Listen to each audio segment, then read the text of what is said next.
प्राचीन माने जाते हैं, उन्होंने भी शुरू के 12 का भी किया। तो यहाँ ठीक है, भाष्यकार ने यहाँ जो अर्थ किया है अर्थ कौमुदी में, उसमें एक एक करके दूसरा तीसरा 10वां 12वां करके 12 अध्यायों के संक्षिप्त विषय दे दिए हैं। यद्यपि मूल इससे संबंधित नहीं था, लेकिन मीमांसा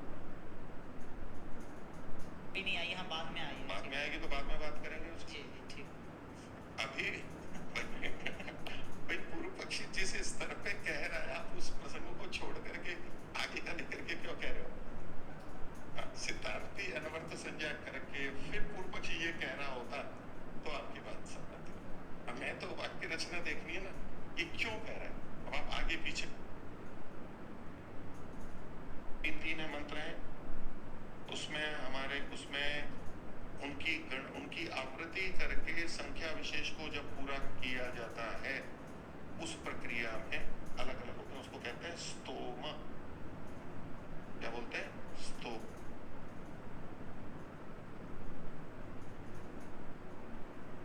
जैसे कि आपको पूर्व सूचना है,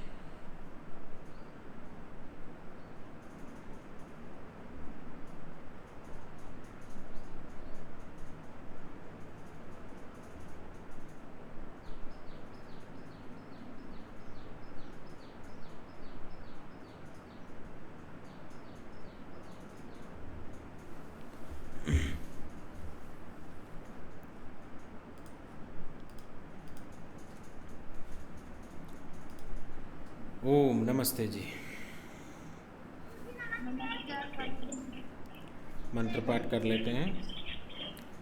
ओम सहना भवतु सहनौ भुनक्तु सह वीर्यं करवावहै तेजस्विनावधीतमस्तु मा विद्विषावहै। ओम शांति शांति शांति।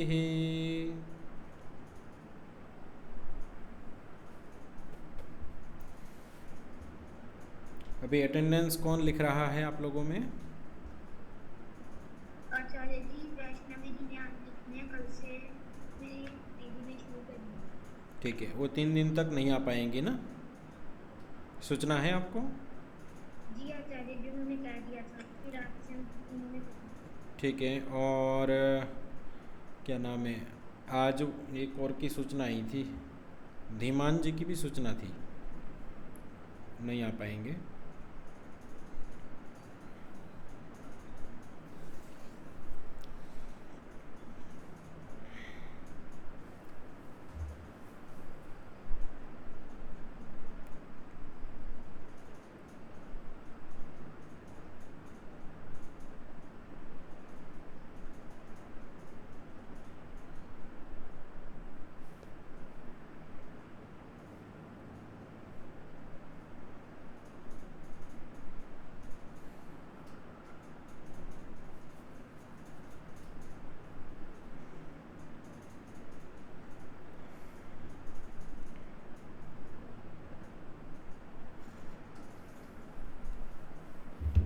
हाँ जी, तो प्रथम प्रकरण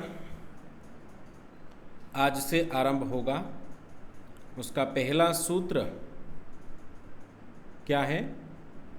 अकुह विसर्जनीयाः कंठ्याः। पीछे का कुछ पाठ में से आप लोगों को पूछ लें। कल हमने क्या पढ़ा था हिमनीश जी?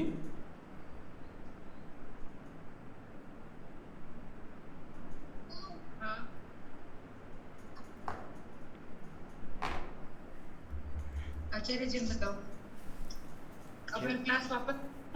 हिमनीश जी, कल आपने क्या पढ़ा था? मैंने क्या बताया था? कुछ 1-2 बात बताओ। क्या याद है?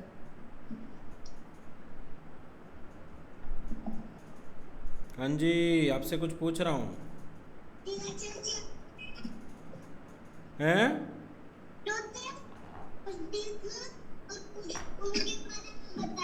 किसके बारे में? फिर से बोलो। के बारे में बताया था। थोड़ा सा नज़दीक आकर के बोलो, थोड़ा नज़दीक।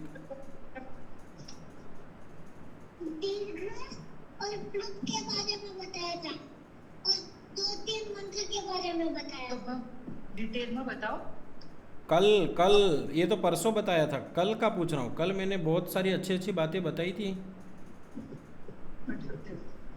माधुर्य मुझसे रखती है और दोस्तों फिरिश्ता वो वाला बताया था। ये तो अभी आपको माता जी ने बताया। नहीं मैंने पूछा था। अच्छा, नहीं नहीं, मेरे को ऐसा लग रहा है आपको माता जी बता रही है। माता जी से पूछ ली। नहीं, माता जी को नहीं पूछना है मेरे को, आपसे पूछ रहा हूँ, मैं आपसे पूछ रहा हूँ। तो मेरे को पता ही नहीं है, यही बता रहा है। नहीं नहीं, मैं इन्हीं से बहस कर रहा हूँ। हाँ बोला हाँ,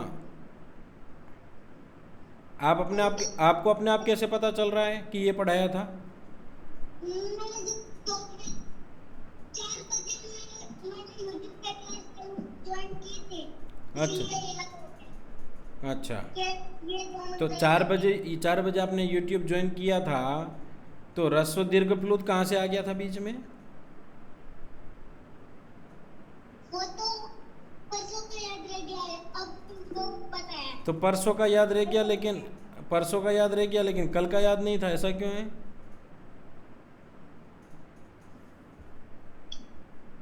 बोलो। परसों की क्लास भी सुनी क्या? परसों की परसों सुनी। हैं? हम समझा तो क्या समझाया चाहिए?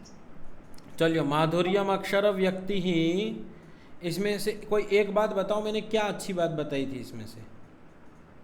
माधुर्य से मतलब हमारी बात जो कंटेंट मधुर आवाज में बोलनी चलो, चाहिए। बहुत बढ़िया, एक बात तो आपने बता दी। और दूसरी बात, क्या नाम है,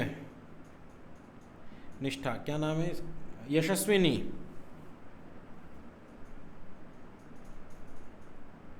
और उसके अंदर हम गए थे कि हम जो वाक्य बोलते हैं वो जल्दी नहीं बोलना, उसको भिन्न भिन्न अलग अलग करके बोलना है ताकि वो स्पष्ट बोला जाए।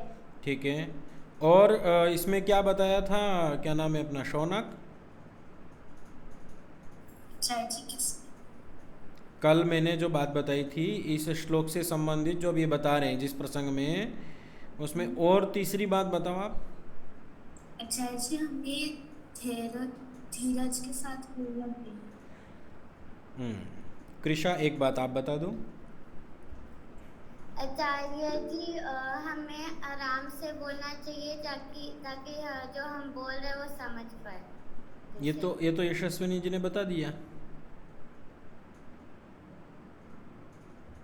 आचार्य जी, मुझे याद नहीं आ रहा। ना, ऐसे नहीं, इतने से काम नहीं चलेगा, याद नहीं आ रहा करके छुट्टी मार लो। आचार्य जी, मुझे यही लिखे थे, मुझे ऐसा ही याद है। श्लोक बोलो, अपने आप याद आएगा आपको।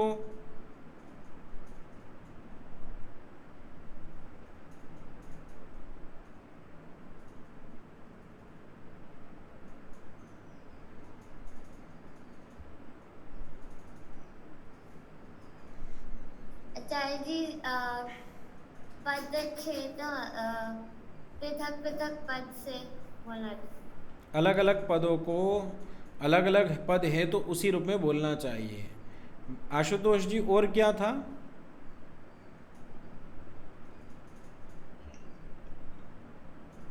आचार्य जी, हमें सुंदर ध्वनि के साथ बोलना चाहिए।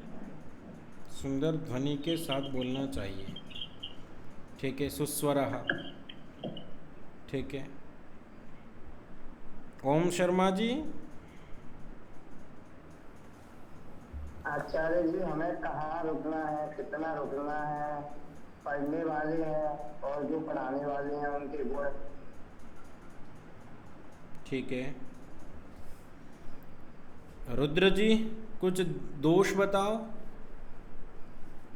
आचार्य जी, दोष आचार्य जी अगले श्लोक के इसी श्लोक में। अगले श्लोक, इस श्लोक में भी दोष बताए हैं क्या? नहीं आचार्य जी। हाँ,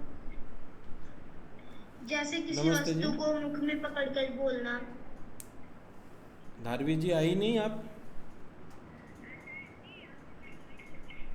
क्यों विलंब है इतना, 10 मिनट विलंब क्यों है आपका?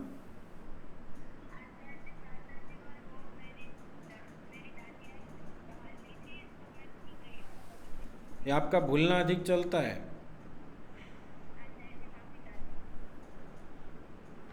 हाँ बोलिए रुद्र जी। आचार्य जी किसी वस्तु को मुख में पकड़कर बोलना। ठीक है, एक वेदा जी आप भी बता दो।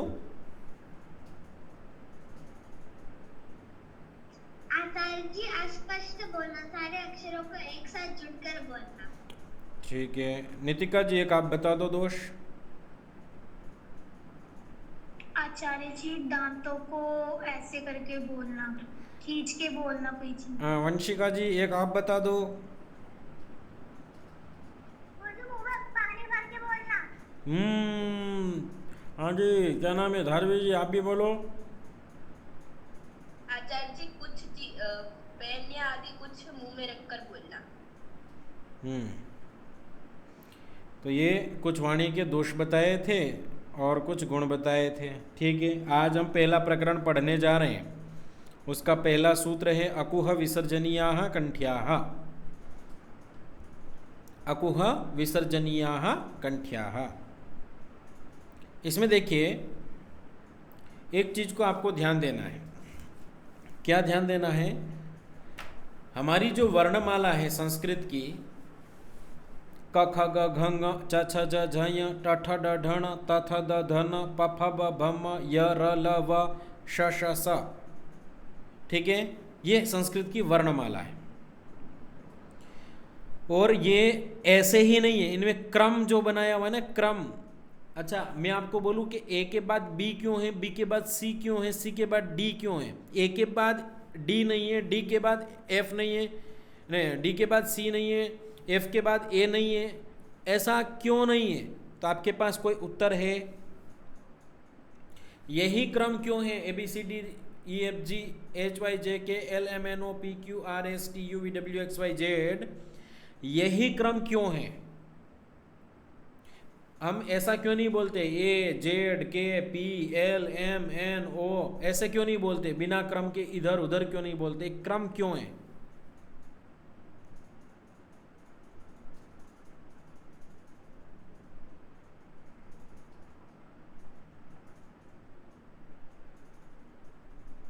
कोई भी नहीं बता रहे। लेकिन आपको संस्कृत की वर्णमाला का क्रम का उद्देश्य भी पता चलेगा। यहां पर जो क के बाद ख रखा है ना, वो क्यों रखा है, ख के बाद ग क्यों रखा है वो भी पता चलेगा, ग के बाद घ, घ के बाद ङ, च के बाद छ, छ के बाद ज, ट के बाद ठ, त के बाद थ। ये सब चीजें इस वर्णोच्चारण शिक्षा में आपके आएंगी कि ये क्रम क्यों है, इस क्रम में क्या विशेष चीजें हैं वो भी यहाँ पर बतलाई जाएगी। हाँ कृषा जी बोलिए। आचार्य जी मैंने ऐसा अभी नोटिस किया कि उसमें जैसे कि क ख ग जो क वर्ग होते हैं वो सब कंठ से, फिर च छ ज झ वो सब ताल से मूर्धा से ऐसे। हाँ, एक तो ये हो गया, लेकिन मैं ये कह रहा हूँ च के बाद ज क्यों नहीं रखा? क्योंकि च वर्ग तो पूरा का पूरा ही तालु से बोला जाएगा। तो च के बाद छ ही क्यों है, च के बाद ज क्यों नहीं है? बात पकड़ में आ रही? कवर्ग बोला आपने, कवर्ग का स्थान कंठ है। क ख ग घ ङ हम ये 5 वर्ण लेते हैं, इनका स्थान कंठ है। बात ठीक है, लेकिन मैं ये कह रहा हूं कि क के बाद ग क्यों नहीं है, या घ क्यों नहीं है, या ग क्यों नहीं है? क के बाद ख ही क्यों है? हाँ वेदा कुछ सोच के आ रही है। हाँ बोलिए। आचार्य जी क्योंकि मैंने देखा कि शायद वो धीरे धीरे धीरे धीरे उनका स्वर थोड़ा बढ़ता है। धीरे धीरे बढ़ता है तो अगला ग जो है वो कितना बढ़ जाना चाहिए? क ख ग घ ङ कैसे बढ़ना चाहिए? थोड़ा थोड़ा बढ़ता है। तो थोड़ा आपने पकड़ा तो है कुछ चीज, लेकिन उसको बोलना नहीं आया, स्पष्ट करना। खैर ये सारी चीज हम इस प्रकरण में पढ़ेंगे। अब देखिए सूत्र के अंदर क्या चीज है? अकुह विसर्जनीया कंठिया। एक तो है अ, क्या है? अ। जब अ बोला गया तो मतलब अ और अ के जितने 18 भेद है, आगे अ के 18 भेद गिनाएंगे, वो अ के 18 भेद पूरे के पूरे सब कंठ्य स्थान वाले माने जाएंगे, उनका स्थान कंठ है ऐसा माना जाएगा। ध्यान से सुन रहे हैं बात मेरी। अ के कितने भेद हैं? 18 भेद हैं। अ के 18 भेद आप में से किस किस को स्पष्ट हो चुके हैं? अ के या किसी भी वर्ण के आपको भेद लिखने हो तो किन किन को स्पष्ट हो गए हैं? जो मेहनत करके आते हैं उन्हीं को स्पष्ट होते हैं, बाकी तो सीधे ऐसे ही आ जाते हैं। कल अ के 18 भेद आप सभी को स्पष्ट हो जाने चाहिए। बात समझ में आई? पूरे के पूरे अ के 18 भेद मैंने जो पहला या दूसरा वीडियो जो बताया था उसके अंदर पूरे भेद गिना रखे हैं, दिखा रखे हैं, लिख रखे हैं। ठीक है, तो वो आपको क्लियरली करके आने हैं, अच्छे से उसको समझ के आना है 18 भेदों को। हाँ वंशिका बोलो।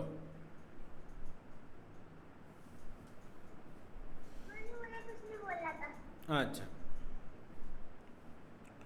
तो सूत्र है अकुह विसर्जनिया कंठिया में पहला है अ, फिर है कु। कु मतलब होता है कवर्ग।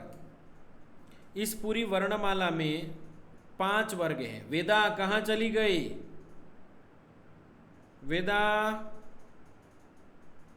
सामने कैमरा चालू करके इधर उधर भ्रमण कर रही है। नहीं आचार्य जी, मैं अपनी जो पिछले साल की मेरी पुस्तक थी मैं उसमें देखने गई थी कि उसमें मैंने अ के 18 भेद लिखे हैं क्या? 12 नहीं 18। हाँ आचार्य जी, वो 12 ही लिखे हुए हैं मैंने। हाँ, तो अब कल करके आना आप 18 भेद जो मैंने आपको पहली या दूसरी कक्षा में उसमें स्क्रीन रिकॉर्डिंग में है। मैं आप सभी को अलग से भी वो स्लाइड्स भेज दूंगा जिसमें 18 भेद लिखे। उस प्रकार से हर वर्ण के 18 भेद आपको करने आने चाहिए। ठीक है, आपको ये आ गया तो आप समझ लो कि जो संस्कृत की वर्णमाला है वो आपको पूरी स्पष्ट हो जाएगी कि क्या होता है संस्कृत की वर्णमालाओं में, क्या होता है। जब हम वेद का उच्चारण करेंगे तो आपको फिर अलग से सिखाने की आवश्यकता नहीं पड़ेगी, कहाँ उदात्त है, कहाँ अनुदात्त है, कहाँ स्वरित है, कहाँ अनुनासिक है, कहाँ निर्नुनासिक है। ठीक है, केवल अभी आप देख के आ जाएंगे और उसको समझ लेंगे तो आपको स्पष्ट हो जाएगा। अब देखिए, पहले सूत्र में सबसे पहला वर्ण है अ, दूसरा है कु, और कु मतलब होता है वर्ग। और हमारे इस वर्णमाला में 5 वर्ग हैं। कितने वर्ग हैं? 5 वर्ग। एक है कवर्ग, एक है चवर्ग, एक है टवर्ग, एक है तवर्ग और एक है पवर्ग। इसको यदि शॉर्ट में बोलना है तो बोलते हैं कुचुटुतुपु। क्या बोलते हैं? कुचुटुतुपु। कु मतलब कवर्ग, चु मतलब चवर्ग, टू मतलब टवर्ग, तु मतलब तवर्ग और पु मतलब पवर्ग। इस प्रकार से 5 वर्ग, और प्रत्येक वर्ग में 5-5 वर्ण हैं। ठीक है, तो यहां पहले सूत्र में एक वर्ग बताया जा रहा है। कौन सा? कु। कु मतलब क्या है भैया? हिमनीश भैया जी आचार्य जी। कु का मतलब क्या है? यहाँ पर सूत्र में कु बोला, अकुह विसर्जन या कंठ्या सूत्र आपने याद किया है ना? जी हाँ, तो इसमें कु का मतलब क्या है?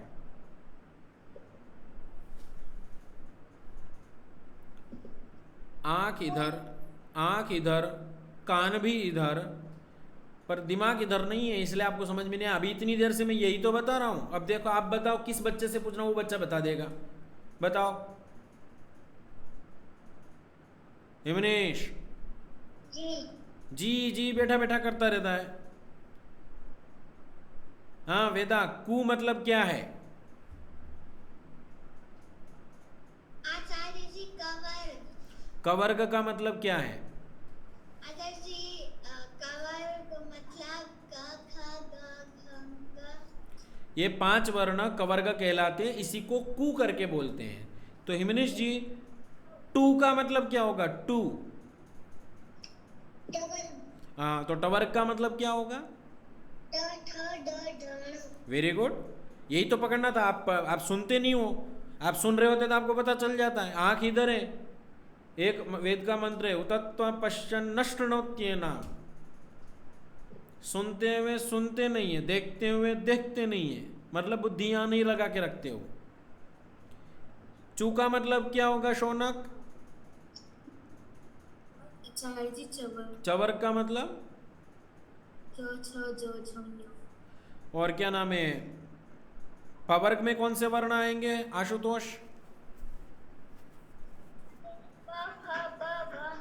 तवर्ग में वंशिका कौन से वर्ण आएंगे?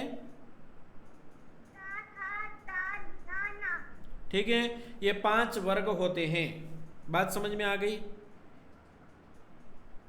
अच्छा, 5 वर्ग में, प्रत्येक वर्ग में 5 वर्ण है। धारवी कुल कितने वर्ण हुए? सोचना पड़ रहा है। क्या पच्चू 25। हाँ, એટલું ही નથી આવડતું। आचार्य जी आता है पर बाकी के वो ल और वो तो मैंने बोला ही नहीं। मैंने आपको प्रश्न क्या पूछा? 5 वर्ग में 5 वर्ण है, तो टोटल कितने हुए? तो य र लव को जोड़ने बैठ गए। तो अकुहा विसर्जनिया कंठिया में देखो, पहला क्या बोला? अ से मैंने क्या बताया था हिमनेश जी? अ बोलने से मैंने क्या बताया था? आकाश में आंख देखते हो आप, ऊपर देखने लग जाते हो। यहाँ ध्यान क्यों नहीं देते हो? एक गाल पे लगाओ अपने आप खुद ही, अच्छे से लगाओ। हाँ, और लगाओ एक, और इधर ध्यान दो पूरा का पूरा। हाँ यशस्विनी, अ से मैंने क्या बताया? अ के 18 भेद। ठीक है, अ के 18 भेद। और कु से मैंने क्या बताया हिमनेश? ठीक है, कवर्ग में कितने वर्ण बताए? 5। ठीक।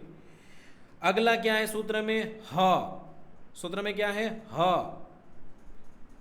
ठीक है, ह मतलब हकार वर्ण जो है वो। अ का मतलब हो गया 18 भेद वाला अ, और कु का मतलब हो गया 5 वर्ग के, इस वर्ग के अंदर जो 5 वर्ण है वो, और ह। और एक बोला विसर्जनीय। विसर्जनीय का मतलब क्या होता है? विसर्जनीय का मतलब क्या होता है? 1 मिनट है। नमस्ते स्वामी जी।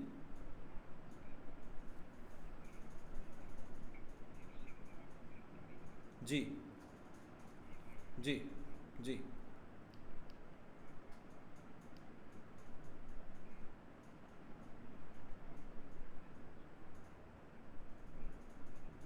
जी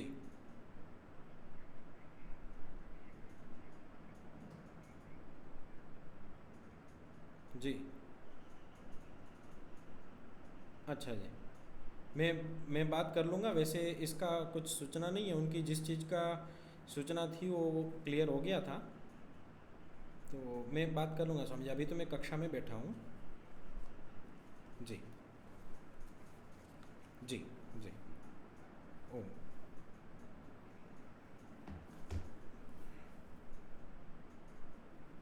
तो विसर्जनीय किसको कहते हैं? विसर्जनीय का मतलब क्या होता है? विसर्जनीय आपने देखे होंगे संस्कृत में किसी किसी शब्द के पीछे 2 बिंदियां होती हैं। जैसे राम ऐसा लिखेंगे तो राम, म के बाद 2 विसर्ग मतलब 2 बिंदियां होंगी। ठीक है, उसी को कहते हैं विसर्ग।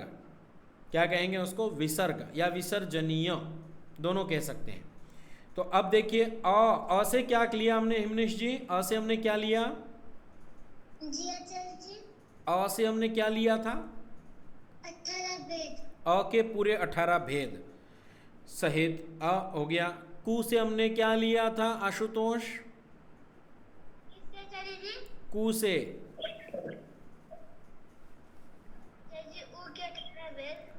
कमाल है। 5 लगाओ खींच खींच के गाल पे।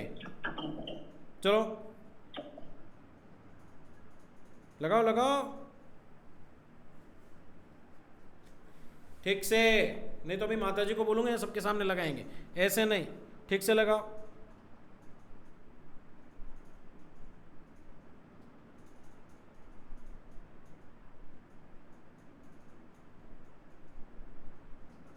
अभी आपको हिमनेश ने भी बताया था कु का मतलब क्या होता है। हाँ भाई हिमनेश, कु का मतलब क्या है?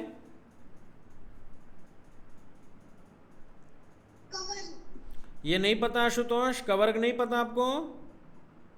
आचार्य मुझे लगा यहाँ ऊ की बात कैसे चलेगी? सूत्र क्या चल रहा है हमारा? सूत्र क्या चल रहा है हमारा? ये सूत्र चल रहा है। आप 5 थप्पड़ और लगाओ, लगाओ लगाओ, 5 और लगाओ, ठीक से लगाओ, खींच के लगाओ।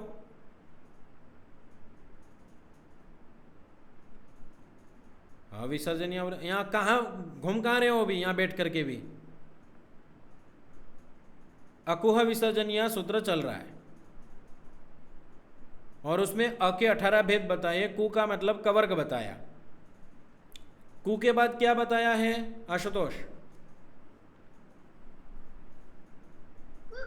हाँ 5 थप्पड़ और लगाओ आप, लगाओ लगाओ, ध्यान ही नहीं है आपका यहाँ।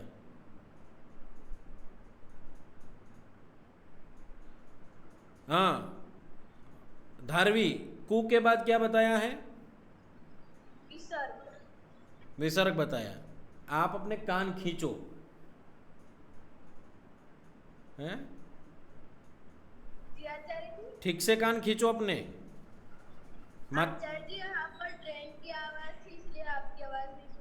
हाँ मैं पूछ रहा हूँ कु के बाद क्या होता है? अब मेरी आवाज सुनाई दी? हाँ अब बताओ। आचार्य जी कु के बाद वो ह वाला आपने समझाया था कि राम ह, उसके बाद 2 विसर्ग लगे। नहीं नहीं नहीं, ह मैंने समझाया था, ह वर्ण, और विसर्जनीय शब्द जो लिखा उसके लिए मैंने बताया था जो बिंदियां होती उसको विसर्जनीय कहते हैं। फिर से देखो, अकुह विसर्जनीय कंठ्या में पहला है अ, उसके 18 भेद पूरे लिए जाएंगे। कु से कवर्ग लिया जाएगा, ठीक है। ह से ह वर्ण लिया जाएगा और विसर्जनीय से 2 विसर्ग बिंदियां जो होती है, 2 बिंदियां, उनको विसर्जनीय के रूप में लिया जाएगा और इन सभी का स्थान कंठ होगा। क्या होगा? कंठ। अब आपको कोई पूछे कि ग का स्थान क्या है तो आप बोलेंगे कि कंठ है। प्रमाण अकुह विसर्जनीय कंठ्या, ठीक है। आ का स्थान क्या है? आ, अ का नहीं पूछ रहा हूं, आ का स्थान रुद्र। आ का स्थान क्या है? आचार्य जी कंठ। कैसे? यहां तो अ बोला है। आचार्य जी अ के 18 भेद भी है उसमें। Very good. अ के 18 भेद होने के कारण, क्योंकि 18 भेद में आ भी आ जाता है, इसलिए आ का स्थान भी कंठ है। समझ में आई बात? अ कु ह। विसर्जनीय किसको कहते हैं? ओम शर्मा, विसर्जनीय किसे कहेंगे? आचार्य जी 2 बिंदी। 2 बिंदी कौन सी? जो माता जी लगाती हैं वो, या और कोई?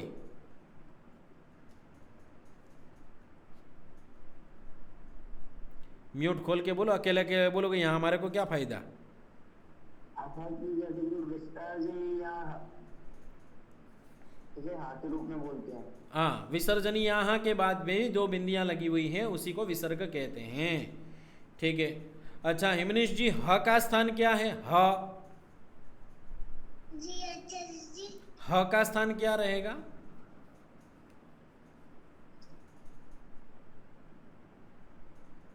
नहीं पता। नहीं पता, लगाओ 2 गाल पे। हाँ फिर से ध्यान से सुनो, फिर बता रहा हूं। अ और अ के जो 18 भेद है, ठीक है, उन्हें क्या कहा जाता है? अ, और उनका सभी का स्थान कंठ है। इसी प्रकार कु से कवर्ग कहा जाता है और सभी कवर्गों का स्थान कंठ है, ठीक है। क ख ग घ ङ, इन 5 का स्थान भी कंठ है। और उसके बाद लिखा है ह, उसका स्थान भी कंठ है। अ कु ह, और फिर आ गया विसर्जनीय मतलब विसर्ग, उसका स्थान भी कंठ है, ठीक है। मतलब ये सूत्र जो हम पढ़ रहे हैं, इस सूत्र में सभी वर्णों का स्थान कंठ बताया जा रहा है। वंशिका, ट का स्थान क्या है? ट का स्थान क्या है? चलो ठीक है, ये अच्छी बात है, आपको पहले से पता है। पर मैंने सोचा आप कंठ बोलेंगे, आपने कंठ नहीं बोला, सोच के बोला, बढ़िया। चलिए च का स्थान बताएंगे ये आशुतोष जी।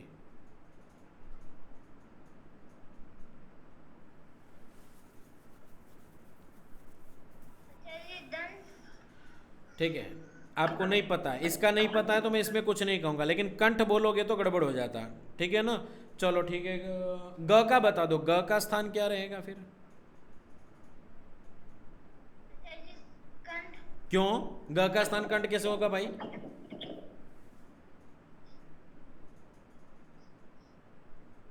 ग का स्थान कंठ कैसे होगा? लगाओ, पांच लगाओ, 5 लगाओ, ध्यान नहीं दे रहे हो, बिल्कुल नहीं दे रहे हो ध्यान। शौनक, ग का स्थान क्या होगा?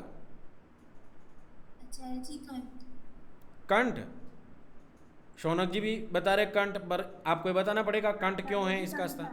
आचार्य जी, क्योंकि कंठ कवर में जो भी वर्ण होते हैं उनका स्थान कंठ। हाँ, अकुह विसर्जनिया कंठ्या, ये बोलना है, क्योंकि कवर्ग में सभी जितने भी वर्ण हैं उनका स्थान कंठ बताया गया है।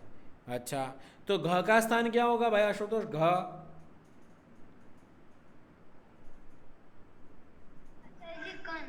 इसका स्थान कंठ कैसे होगा भाई? हर सभी वर्णों का स्थान कंठ हो जाएगा।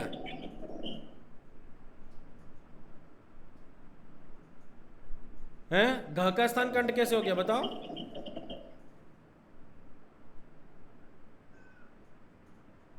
आज लाइन पे चढ़े हुए हो आप, फिर लगाओ 5। हाँ कृषा।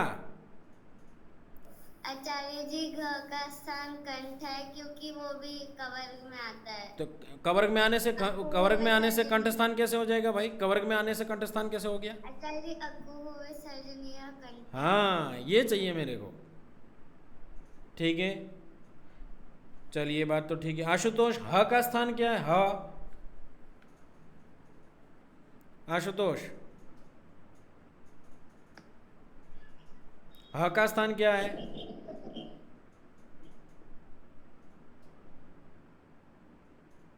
लगाओ 5, लगाओ। आप रोना है तो रोते रहो, कोई बात नहीं, लगाओ 5, अच्छे से लगाओ।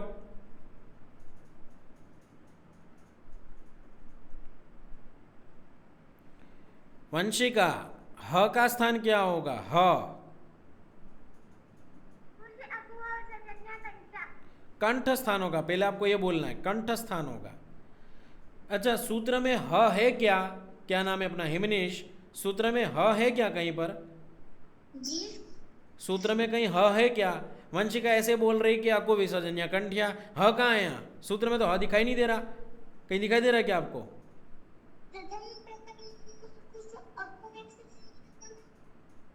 हैं?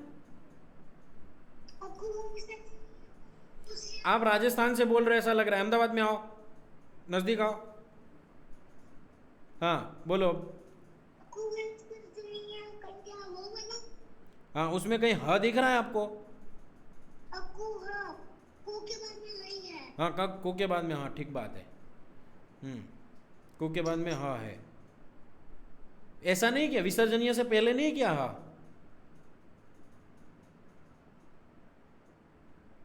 जी, विसर्जनीय से पहले भी है। तो आप तो बोल रहे कु के बाद है। कु के बाद विसर्जनीय के बाद भी है। अच्छा, कु के बाद भी है और विसर्जनीय से पहले भी है, 2 है क्या? विसर्जनीय के पहले भी है। हाँ वही क्या, विसर्जनीय के पहले भी है और कु के बाद भी है, तो 2 ह है क्या वहां पर?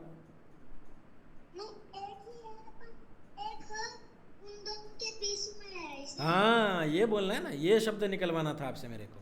बीच में है, का कु के और विसर्जनीय के बीच में ह भी लिखा हुआ है। गुड। ये पहले सूत्र में आप लोगों ने आधा घंटा निकलवा दिया मेरा हैं। अ कु ह विसर्जनीयाः कंठ्याः, ठीक है। लेकिन कुछ आचार्य लोग ऐसा भी कहते हैं, ह विसर्जनीय ऊरस्य वेकेशाम, ह और विसर्जनीय वर्ण जो है, ह और विसर्जनीय वर्ण जो है उनको, उनका स्थान छाती भी माना गया है, ऐसा कुछ आचार्य लोग कहते हैं, ठीक है। तो ह विसर्जनीय उरस्या एकेशाम। और कुछ लोग क्या कहते हैं, जिह्वामूलियो जिव्यः, बोले कि भाई जिभ के मूल से बोला जाता है, जिह्वामूली नहीं, जिह्वामूलीय के लिए बोला जा रहा है। जिह्वामूलीय वर्ण जो होता है उसको जिह्वा के मूल से बोला जाता है। अब जिह्वामूलीय वर्ण तो आपने कभी देखा ही नहीं है, ठीक है। इस वर्ण को कैसे कहाँ मिलता है, ये वेदों में मिलता है, भाषा में नहीं होता है। तो आप पुस्तक के अंदर देखिए, पुस्तक के अंदर वहाँ चिन्ह दे रखा है, कोष्ठक को टेढ़ा करके उल्टा सीधा कर दिया है। तो इस तरीके का जब वर्ण होता है इसको जिह्वामूलीय कहते हैं। और जब आपने एक मंत्र याद किया हुआ है आप सभी ने, देव सवितः प्रसूव यज्ञम, तो देव सवितः के बाद विसर्ग है और आगे प है, तो उसका जो उच्चारण हम करते हैं वो देव सवितः प्रसूव यज्ञम प्रसूव यज्ञपतिम।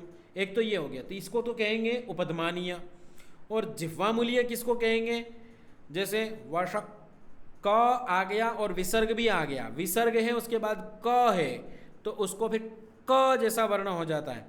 जैसे क्वक गच्छति, क्वक क्वक ऐसा शब्द जब होता है, ठीक है, और आगे विसर्ग है, पाठः क्व चलति, पाठः क्व चलति, पाठः शब्द है। अब वहाँ पाठः में विसर्ग है और आगे क है, तो उसको पाठः क्व चलति ऐसा भी बोल सकते हो और पाठक क्व चलति ऐसा भी बोल सकते हो, ठीक है। इसको जिह्वामूलीय और उपधमानियों को कल फिर से समझाऊंगा। इस सूत्र को अच्छे से समझ के आना, कल फिर मैं अच्छे से घुमा घुमा के पूछूंगा, ठीक है। नमस्ते के बाद में आप सभी कक्षा से हटेंगे, वीरेंद्र जी एक कक्षा में जुड़े रहेंगे, उनसे कुछ बात करनी है। ओम शांति शांति शांति। नमस्ते जी, नमस्ते जी, सभी को नमस्ते।